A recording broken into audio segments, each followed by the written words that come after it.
টাকার মান বৃদ্ধি পেয়েছে কি, কিন্তু টাকা তো বেশি পাওয়া যাচ্ছে। তার মানে কি টাকার মান বৃদ্ধি পেল? না, টাকার মান বাড়েনি, মান ওইটাই আছে। ডলার এর সাথে রুপির মান অবনতি হওয়ায় আমরা কাছাকাছি যাচ্ছি, এ হচ্ছে বিষয়।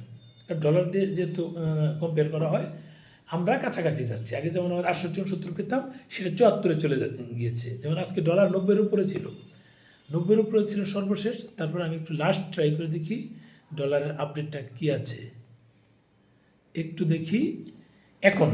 এখন বাজে প্রায় 9টা। এই মুহূর্তে রুপির সাথে 90+। দেখুন 90-55, মানে ভারতের ইতিহাসে সর্বোচ্চ আছে, সর্বোচ্চ আছে, মানে ইয়ের দাম, এই ডলারের দাম। সর্বনিম্ন পর্যায়ে আছে রুপির দাম। এটা হচ্ছে আজকের খবর, তাজা খবর এটাই, যে এতটুকু হয় না, যে কোনো কারণে সেটা অবনতি হয়েছে। আমাদেরটা তো আর 3 বছর আগে অবনতি হয়। এখন রুপি অবনতি হওয়ায় আমাদের কাছাকাছি যাচ্ছে, কিন্তু বিষয়টা বুঝবেন। রুপি অবনতি, যেমন আমরা আগে মানে 125 টাকা দিয়ে $1 কিনে আমরা সেখানে 85 রুপি পেতাম।